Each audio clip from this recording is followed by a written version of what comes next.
everyone. Today we're going to talk about associate photographers and why they are a great idea and how to hire them for your wedding photography business. Or not even just wedding photography, boudoir, portraits, seniors, anything like that. They can be used in a lot of different photography businesses. My overview of it and how to create a great team overall. So the reason I love associate photographers is because it gets me out of the field from shooting and focusing on the business. It is more cost effective for me to be running the business, doing sales, marketing, things like that, than it is for me to be photographing weddings and events.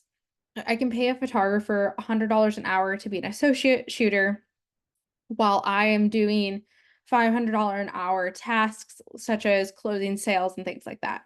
If you're deciding to do an associate team, the first thing you need to do is evaluate your need. Do you have enough resources, enough leads, enough bookings, and enough income in order to sustain having an associate photographer?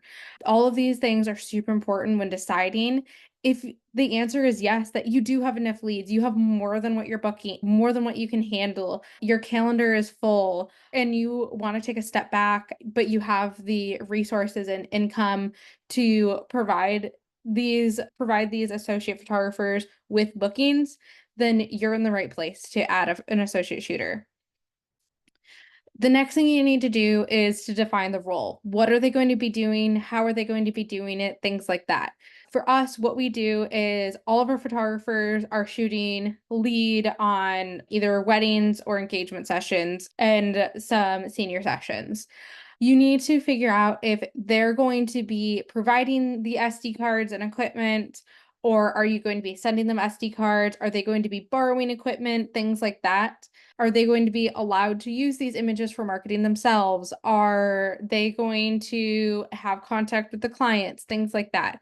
Defining the role and knowing places is really important. The next thing you're going to do is recruit the right talent.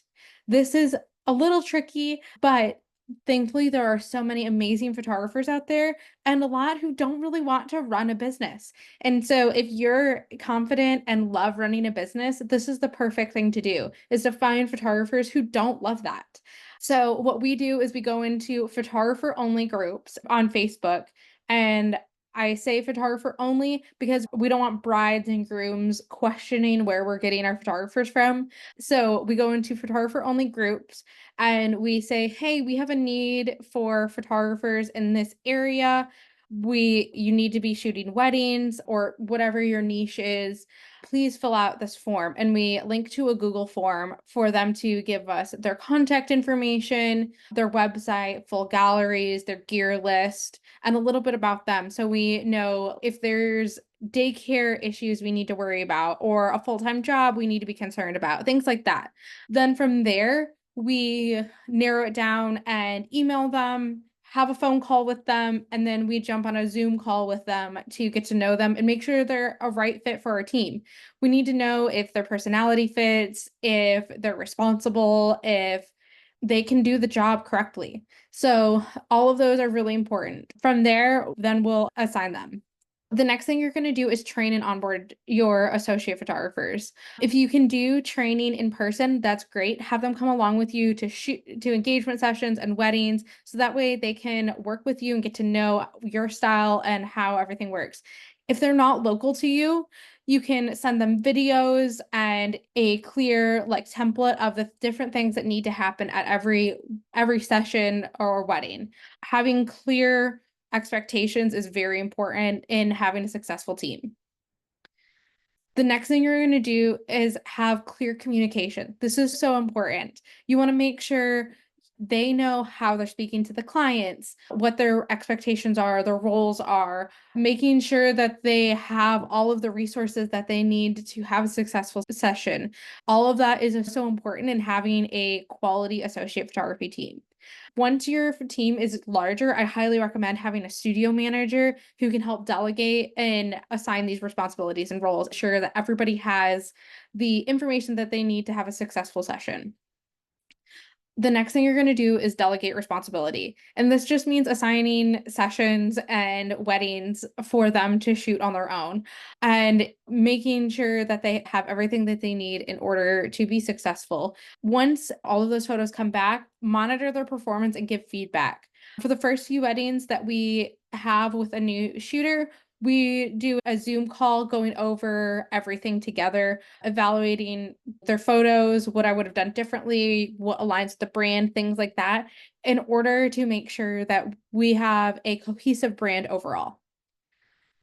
The last thing you're going to do is make sure you're fostering a positive culture.